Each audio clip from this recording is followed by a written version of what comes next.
Establishment کے leader تسلیم کرتے ہیں کہ نئی طالبان حکومت کو سنگین چیلنجوں کا سامنا ہے، نیز انہیں خدشہ ہے کہ اگر کابل حکومت ان مسائل پر قابو پانے میں ناکام رہی تو پاکستانی ریاست اور معاشرے کو اس کے شدید سیاسی اور عسکری رد عمل کا سامنا کرنا پڑ سکتا ہے۔ یہ بات قابل غور ہے۔ عالمی برادری چاہتی ہے کہ تمام افغان دھڑے حکومت سازی میں شریک ہوں، انسانی حقوق کا تحفظ کیا جائے اور افغانستان میں موجود دہشت گردوں اور عسکریت پسندوں کے خلاف کارروائی ہو۔ اس کے بعد ہی عالمی برادری کابل کو تسلیم کرنے پر غور کرے گی، لیکن طالبان ان میں سے کسی بات کو درخور اعتنا نہیں گردانتے۔ کابل کو شدید معاشی بحران کا سامنا ہے، لیکن مغربی اور علاقائی طاقتیں اس کی اقتصادی دستگیری کے لیے تیار نہیں۔ بڑھتے ہوئے انسانی المیے کی وجہ سے پاکستان میں افغان مہاجرین کا سیلاب آ جائے گا۔ اس کے سمٹتے ہوئے وسائل پر مزید دباؤ آئے گا، مقامی افراد کے لیے کشیدگی اور تصادم کی فضا قائم ہوگی، نیز جرائم اور دہشت گردی میں بھی اضافہ ہوگا۔ بدترین بات یہ ہو سکتی ہے کہ طالبان افغانستان میں سختی پر اتر آئیں اور انہیں عالمی تنہائی کا سامنا کرنا پڑے۔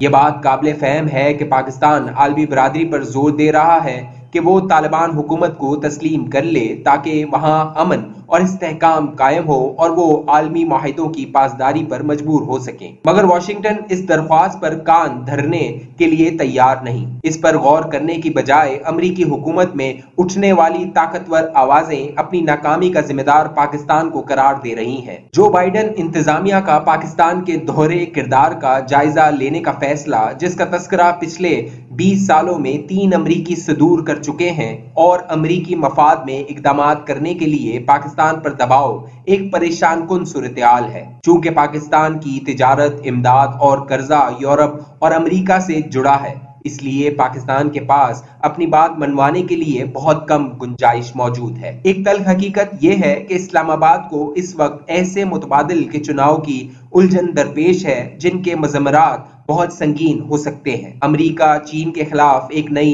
سرجنگ کا آغاز کرنے جا رہا ہے۔ اگلے ہفتے صدر Joe Biden Bharat, Japan, Australia کے وزرائے اعظم سے ملاقات کرنے جا رہے ہیں، جس میں وہ چین کے خلاف اپنی کوڈ حکمت عملی کو حتمی شکل دے سکتے ہیں۔ اس کے علاوہ روس، بھارت اور وسطی ایشیائی ممالک اگلے ماہ ہونے والے SCO اجلاس میں پاکستان اور چین کی کابل کی طرف جھکاؤ رکھنے والی کسی بھی غیر مشروط ممکنہ پیش رفت کو ناکام بنانے کے لیے مل کر کھڑے ہو سکتے ہیں۔ اس طرح پاکستان جتنا بھی چین کی طرف جھکتا جائے گا، اتنا ہی علاقائی اور عالمی تنہائی سے دوچار ہوتا جائے گا۔ پاکستان کی داخلی سیاست انتہائی منقسم اور کمزور ہے۔ بدقسمتی سے ایسا اس وقت ہو رہا ہے جب سے عالمی سطح پر قومی سلامتی کے چیلنجز کا سامنا ہے۔ اسٹیبلشمنٹ کا مسلط کردہ تحریک انصاف کا ہائبرائڈ نظام بری طرح ناکام ہو چکا ہے۔ یہ سطحی اور عامیانہ گڈ گورننس فراہم کرنے کے بھی قابل نہیں۔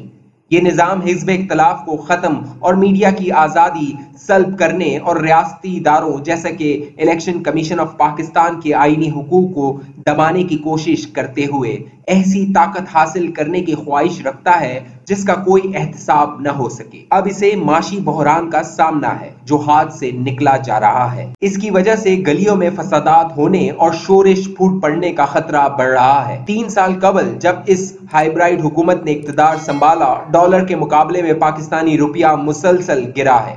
2018 میں ڈالر کے نرخ 120 روپے تھے، رواں ہفتے ڈالر 170 روپے کا ہے۔ کرنسی کی قدر گرنے سے کووڈ کی وجہ سے طویل لاک ڈاؤن، دوہرے ہندسوں میں مہنگائی، بڑھتی ہوئی بے روزگاری اور غربت کے مسائل دوچند ہو چکے ہیں۔